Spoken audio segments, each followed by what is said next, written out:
Hey everyone, Anthony Fantano here, internet's busiest music nerd, and in case you haven't noticed, I'm getting torn apart on Twitter, which is nothing new for me personally, but the discourse seems to have reached a fever pitch that's making a lot of people concerned and angry and even thinking I'm covertly a racist, bigoted person. Now, these are the same sorts of allegations that I have fought against and won before, and I'm happy to do it again because I have nothing to hide and I know they're not true. I don't want to waste anyone's time, so let's just get straight into it. With Exhibit A, this clip right here, which has just been going absolutely viral, and here's my explanation for it. Early on in my YouTube career, I had some pretty lax views when it came to quoting the language of others, and my point of view was, what does it matter? It's not me saying it. I'm relaying a lyric or a sentiment or a point of view expressed by someone else. I'm even embarrassed to say that I don't think it was until like a few years ago that I actually changed and censored the text of this 2014 Death Grips review title. And as you can see in the comments of this video, there's even a lot of discourse and jokes flying around about me not saying the title. And at the time, this sort of thing left me feeling like this is more or less a moral gray area. I extended this attitude into other pieces of content I've made, like this one, where it is also clear I am quoting someone even in the tightly edited state this clip has been presented in. And the reason I'm doing so is to voice disagreement with calling people racial and homophobic slurs as a bit, which is what the original content creator I was quoting was doing. And he himself has since apologized for this whole era of his career, but I'm not getting deeper into the weeds than that because this video isn't about him. Because the fact of the matter is I should have and could have just censored myself while pointing this behavior out, but unfortunately my position left me feeling kind of nonchalant because it's not the words themselves, but the sentiment of them that's being expressed that's truly disgusting. And sure, while that is true on some level, explicitly quoting him was in bad form and just unnecessary. I would have still gotten my point across and done so without upsetting anybody had I taken that approach. And I feel this way now because of an important realization I only made after tons and tons of people were watching me, that I don't make content just for me, I do it for an audience. And I can't dictate what anyone watching may or may not find harmful or offensive. No more than with a review I can dictate what music you do or don't like. So I would rather err on the side of caution and not hurt anyone by explicitly voicing language that doesn't exist in a vacuum, even if I am quoting it. And that's actually been my approach for a very long time now. I mean, this clip may be new to you, but it's actually almost 10 years old. If this was ever something I made a regular habit of doing,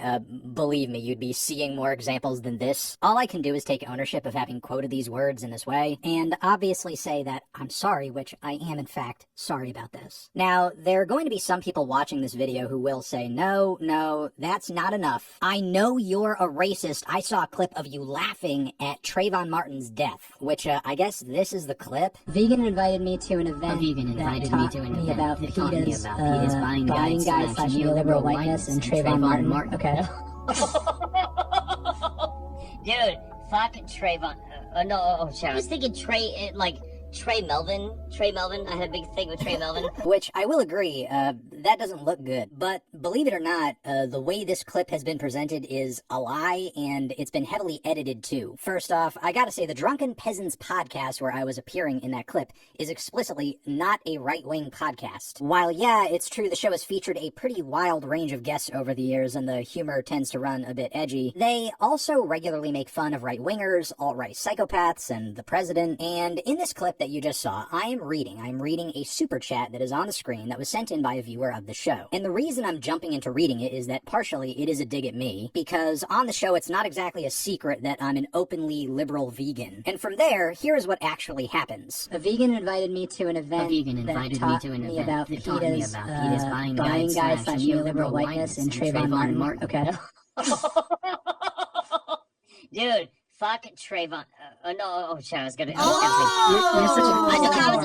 I was gonna say Trey Melvin, but it's no Trayvon Martin. Man, you're so.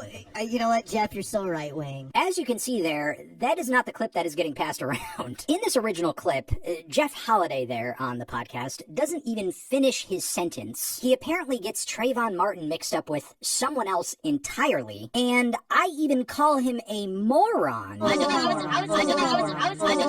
Because that that is obviously something a fucking moron would communicate. So, voila, that's actually what happened in that clip. With all that being said, I realized a long time ago that I really do need to be careful about who I talk to and what platform I appear on publicly, because in the eyes of the wrong person, any association or appearance can be read as a deep tie or an endorsement of an idea that I don't fucking agree with. Like, for example, if I did a stream with this guy tomorrow... Fucking a dude, would you let him fuck you?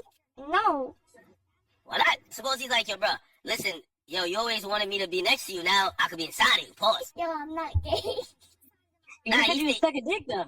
Yeah. People might understandably think that I endorse the idea of having sexual conversations with underage boys, and I don't. So while I know that nobody owes me their forgiveness and I can't control what everyone thinks about me, I'm gonna continue to do my best to make sure that I'm not sending across the wrong idea, especially considering a lot of the music I review and endorse on a regular basis deals in some pretty heavy and serious topics. Topics that I would be completely in opposition to were I a bigoted weirdo. But as much as this is a principle of mine, I would also like to be spared the headache of just some freak trying to frame me disingenuously and make it seem like I'm okay with a child being killed by a racist vigilante, which is where the most truly aggravating thing about this whole situation comes up, because we currently live in a time where between ICE, between our current president who got in the position where he is after saying that Haitian immigrants are going to eat your pets. White supremacy is like really at a fucking peak right now. And because of that, it's vitally important that when things are being called out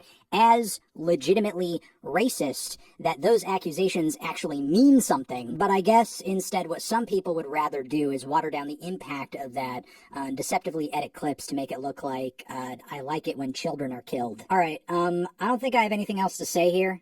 If there's something I've missed, I will try to circle back. That is, if we are talking about a case of something I've actually said or done or felt. I appreciate you watching, even if from here you don't see it in your heart to forgive me. Okay, boom, forever.